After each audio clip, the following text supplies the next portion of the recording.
through the Suez Canal and Strait of Hormuz is disrupted as vessels suspended traffic amid escalating US-Israel-Iran conflict.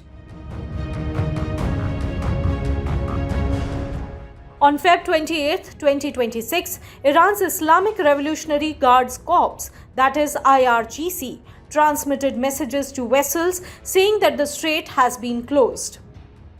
Since there was no official declaration to this effect from Tehran, whether or not Iran is blocking the strait, a large number of trading houses, insurers, and vessels have suspended shipments through the maritime passage.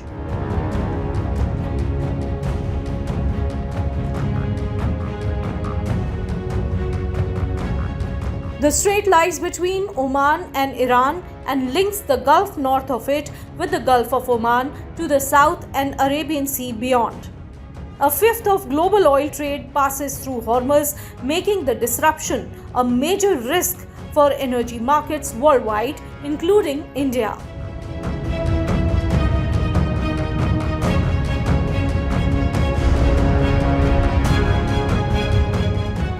Around 60 to 65% of India's crude and 80 to 85% of LPG imports pass through Hormuz. LNG imports are similarly exposed. Amid disruptions, if the global oil price goes up by $1 for each barrel, India has to pay about $1.8 to $2 billion more in a year to import the same amount of oil. Fresh produce, textiles, and home goods bound for the Middle East may face delays, higher freight costs, and potential cancellations. Airlines are also taking longer routes due to the airspace closures, reducing cargo capacity and raising costs.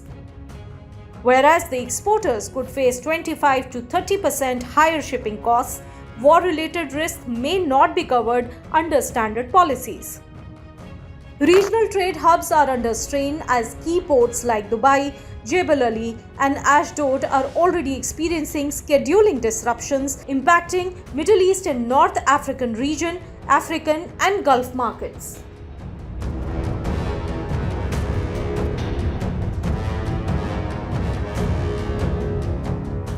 Analysts warn oil prices could exceed $100 per barrel if tensions persist and Hormuz remains inaccessible.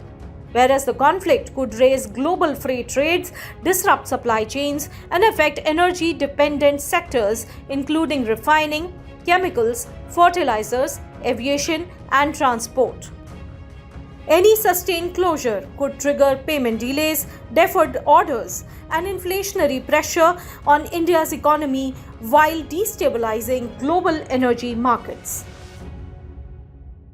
जो हमारा all over world में जो export होता है वो लगभग 30% export ये gulf country और इजराइल, ईरान और ये सब साइड होता है और ये पूरा इफेक्टेड होने की हमारी संभावना है क्योंकि कल से एयर स्पेस, एयर कार्गो सभी सुविधाएं जो बंद कर दी गई है और जो भी हमने जो हमारे कंटेनर, हमारे पार्सल्स इस कंट्री में भेजे हुए थे वो सभी फंसा चुके हैं। ये वार जो चालू हुआ है बहुत ही नुकसानदेह होगा, इसलिए कि वो लॉन्ग टाइम जाए या थोड़ी देर जाए, ये जंग जो है एक तो बिजनेस पहले ही से टूटा हुआ है, अभी कभी टैरिफ कभी जंग, तो बिजनेस तो पूरा ही टूटा हुआ और निश्चित तौर पे बड़ा नुकसान होगा, थोड़ा मोड़ा नहीं बड़ा नुकसान होगा। हम लोगों का मेनली लेदर गुड्स का है लेकिन लेदर में बहुत ज़्यादा इफेक्ट आएगा। कारीगरों को काम नहीं दे पा रहे हैं, अभी होली का त्यौहार है, पहले हम लोग सोचते थे भाई 2 दिन छुट्टी करना, हम लोग सोच रहे हैं महीने भर की छुट्टी कर लो। ईद है, कारीगरों को हम लोग सोच रहे हैं छुट्टी करके जाओ, कम से कम ओवर हेड तो ना हो, काम ही नहीं है। अभी आगे और बुरा हाल होगा जिस तरह जंग हो रहा है। These are all indicators which is suggesting only one thing, that there is geopolitical disturbance, there is a war in West Asia, and because whenever there is a war in any part of the world and the scale of the war, where one of the party is US, then certainly these indicators will show the picture what you have just mentioned, that crude oil prices will shoot up, gold and silver will go up, the currency vis-a-vis dollar will depreciate, capital markets around the globe will go down. The reason being simple, this is uncertainty, how this will pan out, whether it will escalate from here or de-escalate.